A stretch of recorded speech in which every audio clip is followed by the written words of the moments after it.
Hello மக்களே, welcome to Prema's culinary. இன்றைக்கி நம்ம இந்த வீடியோவில் ஃபுல் அண்ட் ஃபுல் இன்ஸ்டன்ட் பாட் பற்றி தான் நம்ம பார்க்க போகிறோம்.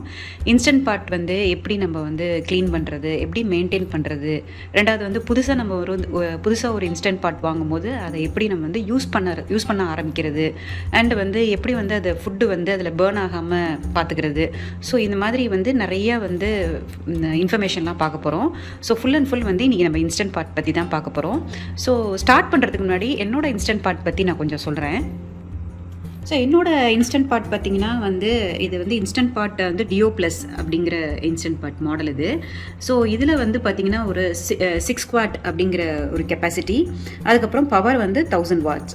ஸோ இதுதான் வந்து என்னோட இன்ஸ்டன்ட் பாட்டோட ஃபீச்சர்ஸு. ஸோ இது வந்து இன்ஸ்டன்ட் பாட் வந்து நான் வந்து மால் ஆஃப் எமிரேட்ஸில் நான் வாங்கினேன், டவோலாவில். ஸோ அதோட டீட்டெயில்ஸ் வந்து நான் லிங்க் வந்து நான் வந்து டிஸ்கிரிப்ஷன் பாக்ஸில் கொடுக்குறேன், நீங்கள் செக் பண்ணி பாருங்கள். பாட் பற்றி உங்களுக்கு எல்லாருக்குமே தெரியும். இதை வந்து ஒரு மல்டி ஃபங்க்ஷன் மெஷின். அதில் வந்து நிறைய ஃபங்க்ஷன்ஸ் இருக்குது. லைக் வந்து நம்ம வந்து ஒரு ப்ரெஷர் குக் பண்ணலாம், அதுக்கப்புறமா வந்து சூப் பண்ணலாம், அதுக்கப்புறம் வந்து ஒரு ஸ்டியூ அந்த மாதிரி பண்ணலாம், அப்புறம் பேக்கிங், ஈவன் கேக் கூட நம்ம பண்ணலாம், எக்கு வந்து பாயில் பண்ணலாம், இந்த ஸ்லோ குக் மோடில் வந்து நம்ம இந்த பாரேஜ் அந்த மாதிரிலாம் வந்து ப்ரிப்பேர் பண்ணலாம். அப்புறம் வந்து இந்த சாட்டே மோடில் வந்து பார்த்திங்கன்னா நம்ம வந்து வதக்கிறதுக்கு இனிஷியலாக நம்ம வந்து சாட் பண்ணிட்டு அதுக்கப்புறம் பண்ணுவோம் இல்லையா, ஸோ அதெல்லாம் நம்ம வந்து இது பண்ணலாம். இது வந்து குக்காகி முடிச்சதுக்கப்புறம் வார்மாக இருக்கணும்னா இதில் வந்து கீப் வார்ம் அப்படிங்கிறதுல வந்து இருக்கும். அதுக்கப்புறமா வந்து நம்ம ப்ரெஷர் லெவல் வந்து ஹையாக லோவாக வந்து, அதாவது ப்ரெஷர் வந்து எவ்வளோ, ப்ரெஷர் குக் வந்து எவ்வளோ மினிட்ஸ்க்கு நம்ம வைக்கணும் அப்படிங்கிறத ப்ளஸ் ஆர் மைனஸில் வந்து நம்ம வந்து இன்க்ரீஸ் அண்ட் டிக்ரீஸ் பண்ணிக்கலாம். அதுக்கப்புறம் டிலே ஸ்டார்ட்டுங்கிறது எப்படின்னா, நம்ம இப்போ குக் பண்ண வேணாம், நம்ம ஒரு பர்டிகுலர் டைமுக்கு அப்புறம் குக் பண்ணால் போகிறோம் அப்படிங்கிற மாதிரி இருக்கும்போது நம்ம வந்து டிலே ஸ்டார்ட் வச்சுக்கலாம். அண்ட் வந்து கேன்சல் ஃபங்க்ஷன் இருக்குது. சே ஃபார் எக்ஸாம்பிள் நம்ம வந்து சாட்டே ஃபங்க்ஷன் பண்ணி நம்ம வந்து குக் ஸ்டார்ட் பண்ணி முடிச்சதுக்கப்புறம் இங்கே கேன்சல் பண்ணிவிட்டு அதுக்கப்புறம் நம்ம வந்து ப்ரெஷர் குக் பண்ணுவோம். ஸோ இதுதான் வந்து ஒரு கேன்சல் ஃபங்க்ஷன் அதில் இருக்கும். அப்புறம் நார்மலாக வந்து ரைஸ், அதுக்கப்புறம் கிரெயின்ஸ், அந்த மாதிரி பொரிஜ், அப்புறமா வந்து ஸ்டீம், ஸ்டெர்லைஸ், யோகாட், இது சாஸ்வேட், இது மாதிரி நிறைய ஃபங்க்ஷன்ஸ் இருக்குது. ஸோ இதுலேயே வந்து நான் நிறைய ஃபங்க்ஷன் இன்னும் ட்ரை பண்ணலை. சிலது தான் நான் இப்போ வந்து யூஸ் பண்ணிகிட்ருக்கேன். லைக் ப்ரெஷர் குக் பண்ணுறது, ரைஸு, சூப் ட்ரை பண்ணியிருக்கேன், அப்புறம் வந்து எக்கு ட்ரை பண்ணியிருக்கேன், அப்புறம் சாட்டே பண்ணியிருக்கேன், பொரிஜ் பண்ணியிருக்கேன், ஸ்டீம் பண்ணியிருக்கேன். இன்னும் யோகாட் ஃபங்க்ஷன் ரொம்ப யூஸ்ஃபுல்லாக இருக்குது எனக்கு. ஸோ இன்னும் வந்து சில ஃபங்க்ஷன்ஸ் நான் யூஸ் பண்ணலை. ஸோ இதுதான் வந்து என்னோடய இன்ஸ்டன்ட் பாட்டில் இருக்கிற ஃபங்க்ஷன்ஸு. இந்த இன்ஸ்டன்ட் பாட் வந்து க்ளீனிங் இல்லைனா இன்ஸ்டன்ட் பாட் எப்படி யூஸ் பண்ணுறது அப்படிங்கிறதுக்கு முன்னாடி வந்து நான் வந்து இன்ஸ்டன்ட் பாட்டோட பார்ட்ஸ் நம்ம பார்க்கலாம்.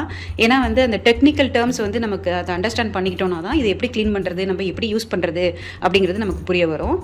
நம்ம லிட்டு பார்க்கலாம். லிட்டில் பார்த்திங்கன்னா ஃபஸ்ட்டு எடுத்தோன்னே இருக்க அந்த இது வந்து ப்ரெஷர் வந்து ரிலீஸ் ஆகிற வால்வ் இது. அதுக்கப்புறமா பார்த்திங்கன்னா இது வந்து ஒரு வெண்ட் ஒன்று இருக்குது. அதாவது இது மூலமாக வந்து நம்ம வந்து ப்ரெஷரை வந்து சீல் பண்ணிக்கலாம், அதுக்கப்புறம் வந்து ரிலீஸ் பண்ணலாம். இது சீல், இது ரிலீஸ். உள்ளே வந்து இதுதான் வந்து இந்த ஃப்ளோட் வால்வு. உள்ளே வந்து இந்த ப்ரெஷர் வந்து ஃபார்ம் ஆனோன்னே இந்த ஃப்ளோட் வால்வ் வந்து மேலே வந்துடும். ஸோ ப்ரெஷர் ஃபுல்லாக ரிலீஸ் ஆனோன்னே இந்த ஃப்ளோட் வால்வ் வந்து உள்ளே போயிடும். ஸோ இதுதான் வந்து மேலே லிட்டு. ஸோ நம்ம வந்து மூடியை திறக்கிறதுக்காக, லிட்டை ஓப்பன் பண்ணுறதுக்காக ஒரு ஹேண்டில் ஒன்று வச்சுருக்காங்க. ஸோ லிட்டை எப்படி ஓப்பன் பண்ணுவோம்னா, ஜஸ்ட் இப்படி ட்விஸ்ட் பண்ணோம்னா லிட்டு வந்து ஓப்பன் ஆகிடும். அதுக்கப்புறமா லிட்டை வந்து ஓப்பன் பண்ண வேண்டியது தான்.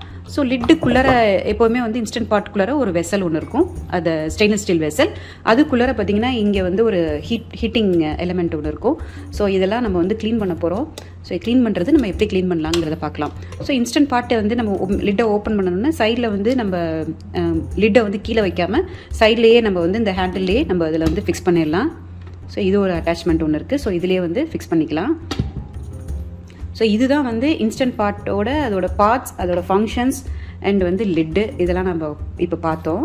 ஸோ இதை வந்து எப்படி நம்ம வந்து க்ளீன் பண்ணலாம் அப்படிங்கிறத நம்ம பார்த்துடலாம். ஆர் வந்து நீங்கள் இப்போ தான் ஃபஸ்ட்டு டைம் வந்து இன்ஸ்டன்ட் பாட் வந்து யூஸ் பண்ணுறீங்கன்னா அது எப்படி யூஸ் பண்ணுறது அப்படிங்கிறது பார்க்கலாம்.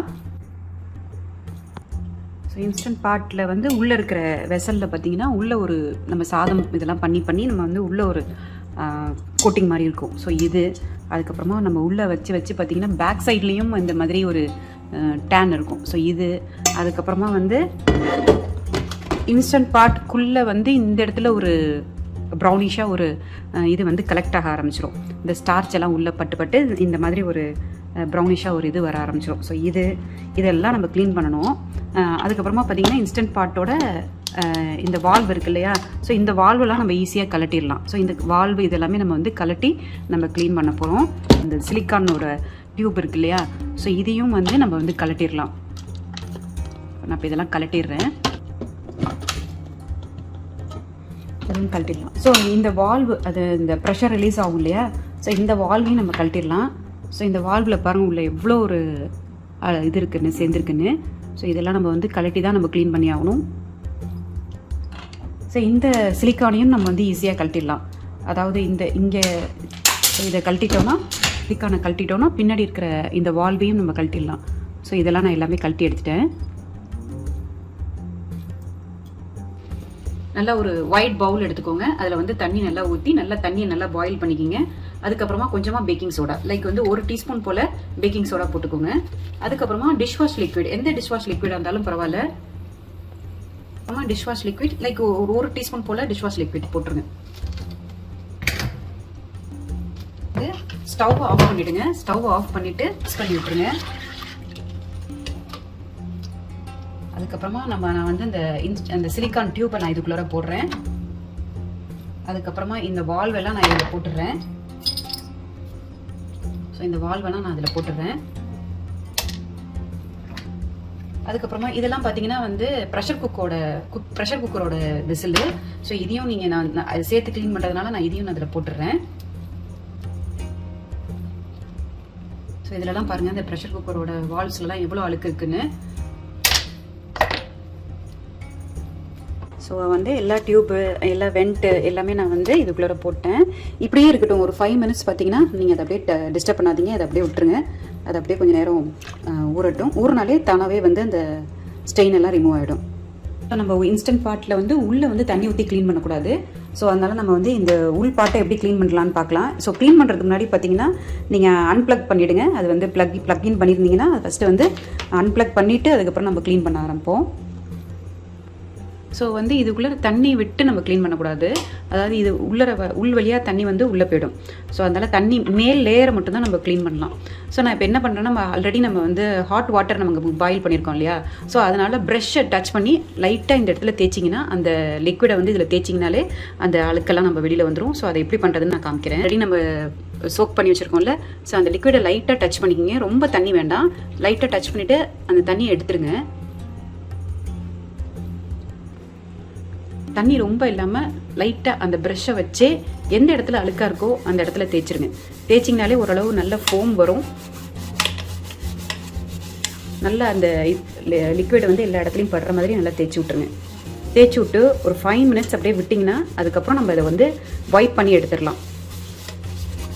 பார்த்திங்கன்னா நான் எல்லா இடத்துலையும் வர மாதிரி அந்த லிக்விடை வந்து தேய்ச்சி விட்டேன். லைட்டாக தான் எடுத்துருக்கேன். தண்ணி ரொம்ப சேர்க்காதீங்க. தண்ணி உள்ளே போகக்கூடாது. ஸோ நான் அந்த ஈரத்துலேயே தான் சும்மா வந்து நான் மேலாக அப்படியே தேய்க்கிறேன். ப்ரெஷ்ஷில் அப்படியே தேய்ச்சிட்டு ஒரு 5 மினிட்ஸ் விட்டுட்டு அதுக்கப்புறம் நீங்கள் அதை வைப் பண்ணி எடுத்திங்கன்னா எல்லாமே வந்துடும். ஒரு 5 மினிட்ஸ்க்கு அப்புறம் நல்லா வந்து ஒரு துணி போட்டு நல்லா அதெல்லாம் ஃபுல்லாக தொடச்சி எடுத்தோன்னா நல்லா வந்து பிரைட்டாக வந்து எல்லாமே க்ளீன் ஆகி வந்துடும். ஸோ அதே மாதிரி சைடு உள்ளே எல்லாம் கொஞ்சம் கூட தண்ணி இல்லாமல் ஃபுல்லாக எல்லாமே நம்ம வந்து ஒரு டவல் யூஸ் பண்ணி ஃபுல்லாக தொடச்சி எடுத்துடலாம். இப்போ வந்து நம்ம உள் சைடும் நம்ம வந்து நல்லா க்ளீன் பண்ணிட்டோம்.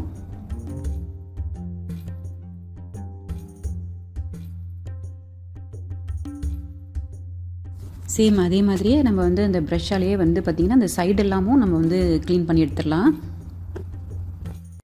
நம்ம சோக் பண்ணி வச்சுருக்க லிட்டோட ஆக்சசரிஸும் பார்த்திங்கன்னா இப்போ 5 மினிட்ஸ் ஆகிடுச்சு. அதுவும் க்ளீனாக இருக்கும்.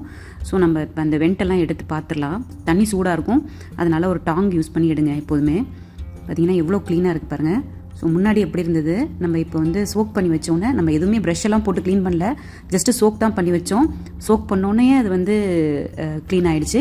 இதுக்கப்புறமா ஜஸ்ட்டு நம்ம வந்து வாட்டரில் சாதாரணமாக வாஷ் பண்ணிவிட்டு நம்ம திரும்பி எல்லாத்தையும் நம்ம ஃபிக்ஸ் பண்ணிடலாம். டியூப் வந்து அப்படியே எல்லோ கலரில் இருந்தது. இப்போ பாருங்கள் எப்படி இருக்குன்னு. ஸோ அவ்வளோதான். இந்த பார்ட்ஸ் எல்லாம் நம்ம க்ளீன் பண்ணிட்டோம். ஸோ வந்து இந்த பவுலை வந்து க்ளீன் பண்ணுவோம். இந்த அந்த இன்னர் பார்ட்டோட பேக் சைடு எப்படி க்ளீன் பண்ணுறதுன்னு காமிக்கிறேன். நம்ம வந்து இப்போ இந்த தண்ணியே நம்ம யூஸ் பண்ண போகிறோம். ஸோ இது தண்ணி நல்லா ஹாட்டாக இருக்கான்னு பார்த்துக்குங்க. ஹாட் வாட்டரில் வந்து நம்ம வந்து இதை பேக் சைடு நம்ம இதில் வைக்க போகிறோம். நல்லா வந்து அதில் டிப் ஆகணும். ஸோ இப்படியே டிப் ஆகிட்டு ஒரு 5 மினிட்ஸ் நல்லா விட்டிங்கன்னா நல்லா சூப்பராக க்ளீன் ஆகிடும். 5 மினிட்ஸ் ரெஸ்ட் பண்ணிவிடுவோம். நம்ம வந்து ஒரு 5 மினிட்ஸ் அப்படியே விட்டுருவோம். மீன்வைல் வந்து நம்ம வந்து இந்த லிட்டை க்ளீன் பண்ணிடலாம். ஒரு டூத் ப்ரஷ் அந்த மாதிரி ஏதாவது ஒரு ப்ரஷ் எடுத்துங்க. சின்ன சைஸ் ப்ரஷ்ஷாக இருந்தால் தான் வந்து அந்த சின்ன சின்ன ஹோல்லெல்லாம் போய் நல்லா க்ளீன் பண்ண முடியும். ஸோ நல்லா வந்து சின்ன ப்ரஷ்ஷாக எடுத்துக்கிட்டு நம்ம வந்து அந்த மேலே மூடியெல்லாம் நல்லா வந்து தேய்ச்சி கழுவி க்ளீன் பண்ணிடலாம். ஸோ எவ்ரிடே வந்து நம்மளால் இவ்வளோ மைன்யூட்டாக க்ளீன் பண்ண முடியாது. ஸோ இன்றைக்காவது வந்து டைம் கிடைக்கிற அன்றைக்கி நம்ம வந்து எல்லாத்தையும் ரிமூவ் பண்ணி அதுக்கப்புறமா வந்து நம்ம இந்த மாதிரி க்ளீன் பண்ணுறது நல்லது. ஸோ உங்கள்கிட்ட டிஷ்வாஷர் இருந்ததுன்னா கூட நம்ம வந்து எல்லா பார்ட்ஸையும் கலட்டிட்டு அதில் நம்ம போட்டு நம்ம க்ளீன் பண்ணலாம். பட் வந்து எல்லா இன்ஸ்டன்ட் பாட் லிட்டையும் வந்து நம்ம டிஷ்வாஷரில் வைக்க முடியாது. நம்ம வந்து இந்த மாதிரி கையால் தான் க்ளீன் பண்ணணும். ஸோ அதனால் நம்ம வந்து இந்த மாதிரி கையால் க்ளீன் பண்ணும்போது ரொம்ப சின்ன சின்ன இடம் கூட நம்ம மைன்யூட்டாக நம்ம பார்த்து நம்ம க்ளீன் பண்ணலாம். அதனால் டைம் கிடைக்கிறப்போ நம்ம இந்த மாதிரி க்ளீன் பண்ணிட்டோன்னா ரொம்ப நல்லாயிருக்கும். ஸோ இப்போ மூடியும் வந்து க்ளீனாக எல்லாம் ரெடி ஆகிடுச்சு. நம்ம 5 மினிட்ஸ்க்கு அப்புறம் நம்ம சோக் பண்ணி வச்சுருக்க அந்த இன்னர் பார்ட் எடுக்கலாம். பாருங்கள் எவ்வளோ அழகாக வந்து க்ளீன் ஆகிடுச்சு. நம்ம ஸ்க்ரப்பர்லாம் எதுவும் போட்டு தேய்க்கல, வந்து சோக் பண்ணி வச்சதுலேயே க்ளீன் ஆகிடுச்சு. நல்லா வாஷ் பண்ணதை நம்ம வந்து எல்லாம் ஒரு ட்ரை கிளாத் போட்டு தொடச்சிட்டு நம்ம இந்த மாதிரி வெயிலில் வந்து வச்சிட்டோம்னா அந்த ஸ்மெல்லாம் போயிடும். எப்போவுமே இந்த இன்ஸ்டன்ட் பாட் ஓப்பன் பண்ணி க்ளோஸ் பண்ணும்போதெல்லாம் பார்த்திங்கன்னா குப்புன்னு ஒரு ஸ்மெல்லு வரும். ஸோ இந்த மாதிரி வெயிலில் வந்து நல்லா ட்ரை பண்ணிட்டோன்னா அந்த ஸ்மெல்லு வந்து இல்லாமல் இருக்கும். ஸோ இவ்வளோ தான் வந்து கம்ப்ளீட்டாக நம்ம வந்து இன்ஸ்டன்ட் பாட்டை வந்து ஒவ்வொரு பார்ட்ஸாக கலட்டி எல்லாம் ஃபுல்லாக க்ளீன் பண்ணி அதை ட்ரையும் பண்ணிட்டோம். ஸோ இந்த மாதிரி ட்ரை பண்ணி பாருங்கள் நீங்களும். ஸோ இன்ஸ்டன்ட் பாட் வந்து நம்ம சமைக்கிறதுக்கு ரெடி ஆகிடுச்சு. நல்லா க்ளீனாகவும் இருக்குது. ஸோ இதே மெத்தடில் நீங்கள் ப்ரெஷர் குக்கரையும் வந்து ட்ரை பண்ணி பார்க்கலாம். ப்ரெஷர் குக்கரோட அந்த கேஸ்கெட் சொல்லுவாங்க இல்லையா, ஸோ அதெல்லாம் கலட்டி வெண்டெல்லாம் கலட்டி சேம் மெத்தடில் நீங்கள் ப்ரெஷர் குக்கரையும் வந்து க்ளீன் பண்ணலாம். ஸோ நம்மளோட இன்ஸ்டன்ட் பாட் ரெடி. நான் வந்து திரும்பி வந்து நான் எதெல்லாம் நம்ம என்னென்ன பார்ட்ஸ் எல்லாம் நம்ம கலட்டினோமோ திரும்பி வந்து நான் அதெல்லாம் ஃபிக்ஸ் பண்ணிடுறேன்.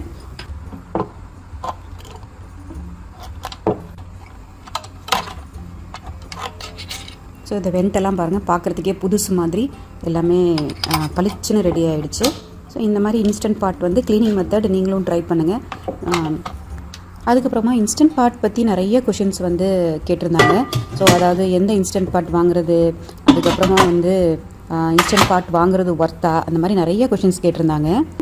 டிஸ்கிரிப்ஷன் பாக்ஸில் பார்த்தீங்கன்னா என்னோடய பிளாகோட லிங்க் கொடுத்துருக்கேன். ஸோ அதில் வந்து நான் எல்லா கொஷினையும் வந்து ஒரு குமுலேட் பண்ணி நான் வந்து ஒன்றுக்காக ஆன்சர் பண்ணியிருக்கேன். கண்டிப்பாக அதை வந்து ரீட் பண்ணி பாருங்கள்.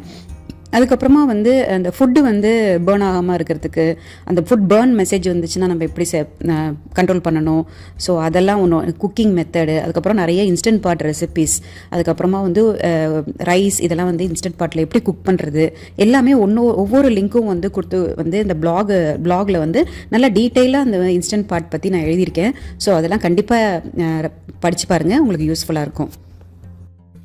இப்போ தான் நீங்கள் வந்து புதுசாக இன்ஸ்டன்ட் பாட் வாங்குறீங்கன்னா ஸோ சேம் மெத்தட் தான், இதே மாதிரி தான் நம்ம க்ளீன் பண்ணணும். ஃபுல்லாக எல்லா பார்ட்ஸையும் கலட்டி க்ளீன் பண்ணணுங்கிற அவசியம் இல்லை.